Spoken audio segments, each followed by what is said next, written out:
गरुड़ पुराण में मृत्यु के बाद की अवस्थाओं का वर्णन केवल भय उत्पन्न करने के लिए नहीं किया गया, बल्कि जीवन के आचरण को समझाने के लिए किया गया है।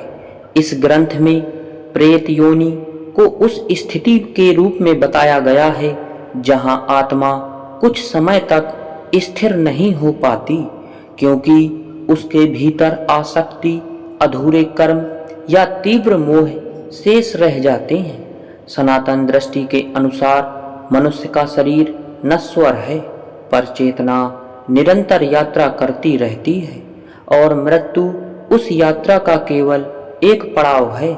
जब कोई व्यक्ति मृत्यु को प्राप्त होता है तो उसकी आत्मा तुरंत किसी अंतिम अवस्था में नहीं पहुंचती।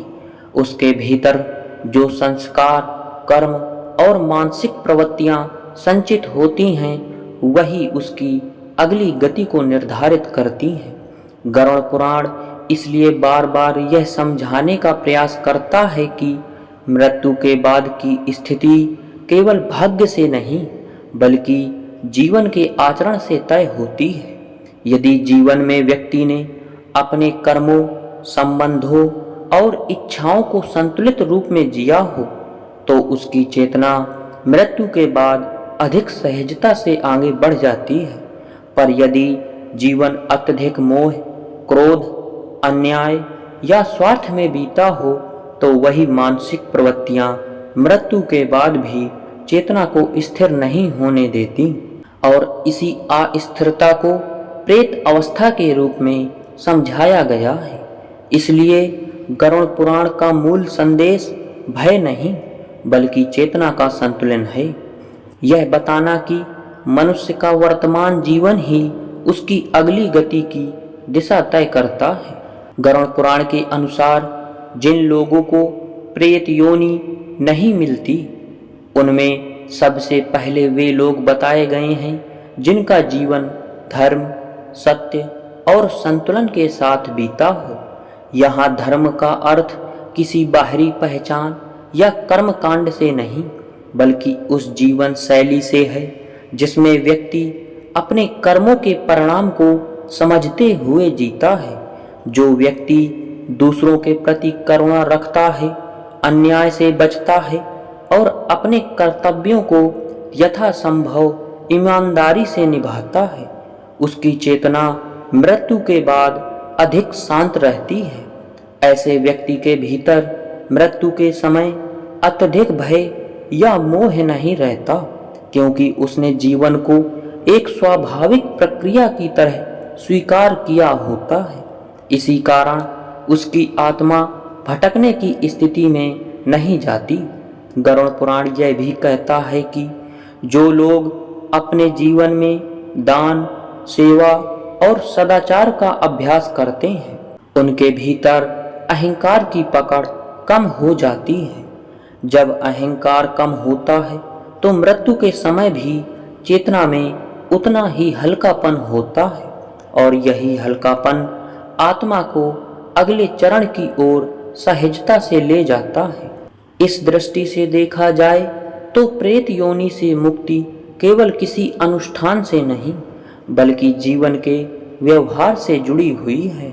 ग्रंथ में यह भी कहा गया है कि जिन लोगों ने अपने जीवन में अत्यधिक आसक्ति को कम किया हो, उन्हें भी प्रेत योनि नहीं मिलती।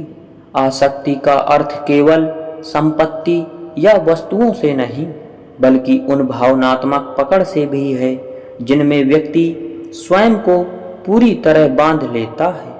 जब मनुष्य यह मान लेता है कि कोई संबंध, कोई पद या कोई पहचान स्थायी है, तब उसके भीतर एक गहरा भय पैदा हो जाता है कि कहीं यह सब छूट ना जाए। मृत्यु के समय यही भय चेतना को अशांत बना देता है। पर जिन लोगों ने जीवन में यह समझ लिया कि सब कुछ परिवर्तनशील है, वे मृत्यु के क्षण को भी उसी स्वाभाविकता से स्वीकार कर पाते हैं जैसे जीवन के अन्य परिवर्तनों को। गरुड़ पुराण के अनुसार वैराग्य का अर्थ संसार छोड़ देना नहीं, बल्कि संसार के बीच रहते हुए भी उसके परिवर्तनशील स्वरूप को समझ लेना है। ऐसा व्यक्ति संबंध निभाता है पर उनमें पूरी तरह बंधता नहीं। जब मृत्यु आती है तो वह उसे किसी दुर्घटना की तरह नहीं बल्कि जीवन के एक स्वाभाविक चरण की तरह स्वीकार कर पाता है और इसी स्वीकार के कारण उसकी आत्मा भटकती नहीं।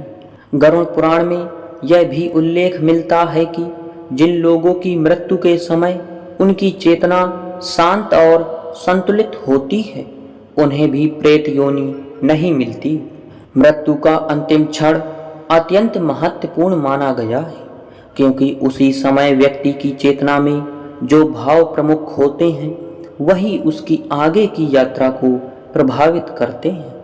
यदि उस समय मन में अत्यधिक क्रोध, भय या आसक्ति हो तो चेतना भारी हो जाती है, पर यदि मन में संतोष, कृतज्ञता और समर्पण हो तो चेतना हल्की हो जाती है। इसलिए सनातन परंपरा में जीवन भर ऐसे आचरण पर बल दिया गया है जिससे मृत्यु का क्षण भी शांतिपूर्ण हो सके। भक्ति, ध्यान और सत्कर्म को इसी कारण महत्वपूर्ण माना गया क्योंकि ये अभ्यास व्यक्ति के भीतर धीरे धीरे एक स्थिरता विकसित करते हैं। जब जीवन में बार बार स्मरण रहता है कि सब कुछ अनित्य है और प्रत्येक क्षण एक अवसर है, तब मृत्यु के समय भी वही स्मरण सहारा बन जाता है। गरुड़ पुराण इसलिए यह नहीं कहता कि केवल मृत्यु के समय की प्रार्थना ही पर्याप्त है, बल्कि यह कहता है कि पूरी जीवन ही उस अंतिम क्षण की तैयारी है।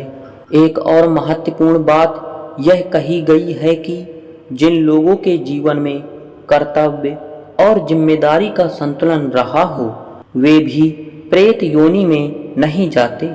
कर्तव्य का अर्थ केवल सामाजिक भूमिकाओं से नहीं बल्कि उस आंतरिक ईमानदारी से है जिसमें व्यक्ति अपने कर्मों के परिणाम को स्वीकार करने के लिए तैयार रहता है।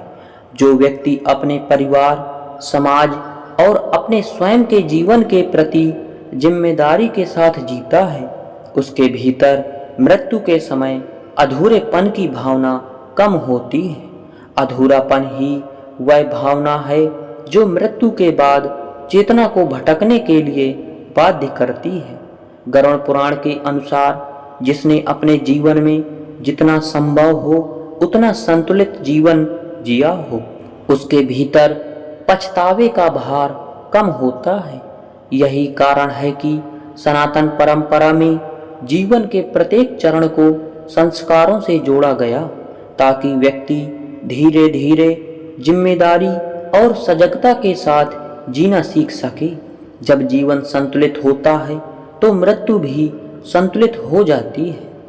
अंततः गरुड़ पुराण का संदेश यह है कि प्रेत योनि कोई रहस्यमय दंड नहीं बल्कि चेतना की एक अस्थायी अवस्था है और उससे बचने का मार्ग किसी भय या अंधविश्वास में नहीं बल्कि जागरूक जीवन में है। जो व्यक्ति सत्य, करुणा, संयम और कर्तव्य के साथ जीवन जीता है, जिसकी चेतना अत्यधिक मोह और द्वेष से मुक्त होती है और जिसने जीवन को अस्थायी मानकर भी उसे पूरी सजगता से जिया है, उसकी आत्मा मृत्यु के बाद स्थिर रहती है। ऐसे व्यक्ति के लिए मृत्यु अंत नहीं बल्कि एक परिवर्तन बन जाती है। यही कारण है कि गरुड़ पुराण मृत्यु की चर्चा करते हुए भी जीवन को अधिक सजगता से जीने की प्रेरणा देता है। इसका उद्देश्य लोगों को भयभीत करना नहीं बल्कि यह स्मरण कराना है कि मनुष्य का प्रत्येक कर्म, प्रत्येक विचार और प्रत्येक भावना उसकी चेतना पर छाप छोड़ती है और वही छाप आगे की यात्रा का मार्ग बनाती है। इसलिए जो व्यक्ति जीवन को धर्म, संतुलन और जागरूकता के साथ जीता है उसके लिए मृत्यु भी एक सहज परिवर्तन बन जाती है और उसे प्रेत योनि की अस्थिरता का अनुभव नहीं करना पड़ता। दोस्तों, अगर यह वीडियो आपको पसंद आए तो वीडियो को लाइक कीजिए और हमारे चैनल को सब्सक्राइब कीजिए। मिलते हैं अगले वीडियो में, तब तक के लिए राधे राधे।